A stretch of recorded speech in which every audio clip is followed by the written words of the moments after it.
This we move to the next one where we look at strategic marketing. What are we trying to look at when we are looking at strategic marketing? When we say we are looking at strategic marketing, we are looking at analysis of opportunities, choosing objectives, developing strategy, formulating plans, and carrying out implementation and control. We are looking at analysis of opportunities, choosing objectives, developing strategy, formulating plans, and carrying out implementation and control. So, in other words, there are three compartments which you can visualize for this strategic marketing. One is with respect to analysis, the second is with respect to planning, the third is with respect to control. So, the analysis stage involves identifying the market opportunities. The planning stage involves looking at the company objectives, then drawing up the marketing strategies. After the marketing strategies, you draw the marketing plan. When we go along, we will discuss this in a little more detail. After this marketing plan, third stage or the third compartment is where we look at marketing implementation and marketing control. So, in other words, this strategic marketing can be visualized in three compartments. One with respect to analysis, second with respect to planning, third with respect to control. It has in all six blocks. So, if you put these 6 boxes, first box will be market opportunities, second box will be company objectives, third box will be marketing strategies, fourth will be marketing plan, fifth will be marketing implementation, and sixth will be marketing control. Now, we give a formal definition for company marketing opportunities. How do you define this company marketing opportunity? It can be looked at as an arena of relevant marketing action in which a particular company is likely to enjoy a differential advantage. Arena of relevant marketing action in which a particular company is likely to enjoy a differential advantage. You can give an example for this. Take for example the Horlicks. You have in the market some brands of Horlicks. One is called the Kesar Badam. The second is called the Women's Horlicks. Women's Horlicks coming in different flavors. One is chocolate flavor, another is the caramel flavor. Kesar Badam having both Kesar and Badam.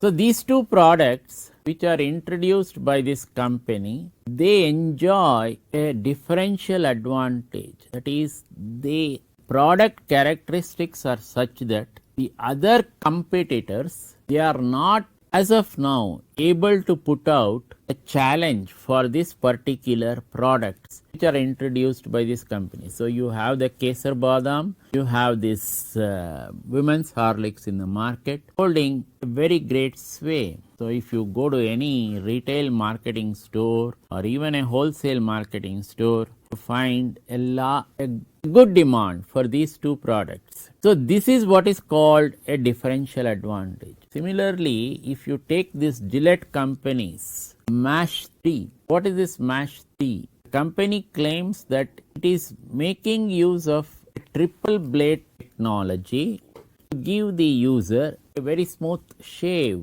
That is 3 blades in slanting positions, and this technology as of now hasn't been able to be replicated by other competitors. So, this company enjoys a differential advantage with respect to this Mash 3. So, this you can see when you are going to different stores, people asking for that Mash 3 and this Mash 3 holding on to this market share for a considerably long time. So, this is how companies have identified opportunities, marketing opportunities, and once that marketing opportunities has clicked for them, they are able to create a space for that particular product or product line where they enjoy a differential advantage.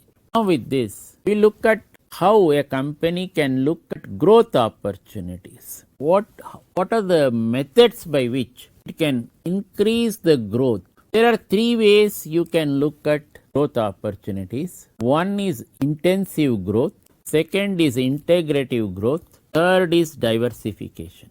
So growth opportunities can be intensive growth opportunities, integrative growth opportunities, or diversification. Now suppose it is an intensive growth opportunities. You could visualize the intensive growth opportunities with respect to market penetration, market development, and then product development. What do you mean by market penetration? You are penetrating a market by your product.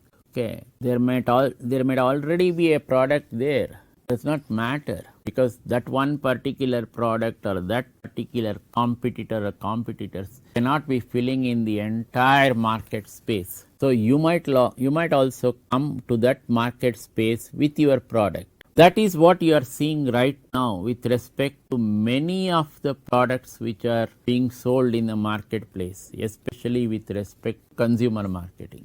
So you have different juices coming from different companies, each company claiming that it is a very good quality juice. With all that, take the example of Amul Lassi. You are not getting a similar product like the Amul Lassi in the market. So this Amul Lassi in the market enjoys a differential advantage compared to others. Now when you are putting a market, let us say you are putting your own lassi into this market space, let us say, you have to compete with these existing brands like the Amul or whatever. So in order to compete with the existing brands, these existing brands may not be taking up the entire market space that is available. With your lassi also, you can corner or you can take a small chunk of the marketplace. Any new product which is introduced into the market, able to get about 2 to 3% of the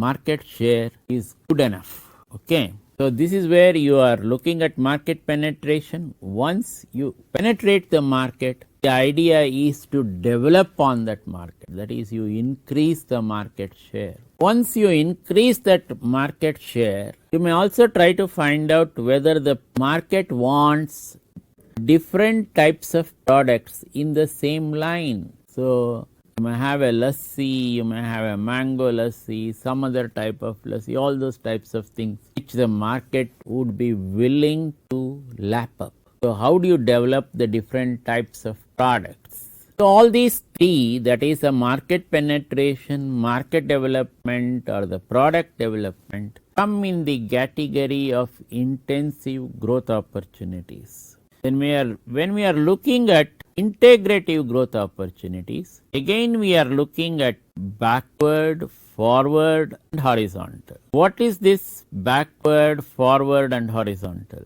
Backward is where you take control of the supply line.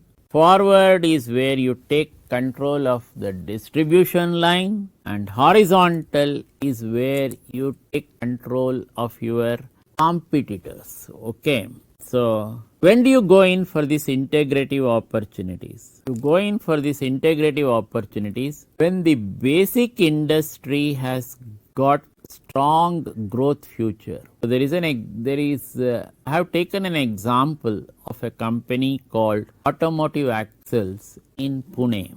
So into the automotive industry, supplies to major automotive players in the Indian market, be it TVS or Bajaj or name it. All these companies are supplied by the products of Automotive Axles. So if a company's the basic industry has got a very strong future, growth future, then you can look at these three integrative growth opportunities. So Automotive Axles has to keep up its orders. A company say like TVS cannot afford to default on its delivery schedules. These delivery schedules are affected by the supply line. Suppose there is a break in the supply line linkage, that is the supply chain linkage, then your delivery lines are going to be affected. So in order to ensure that this will not happen, you may try to find out whether you can take charge of the supply line to the extent possible.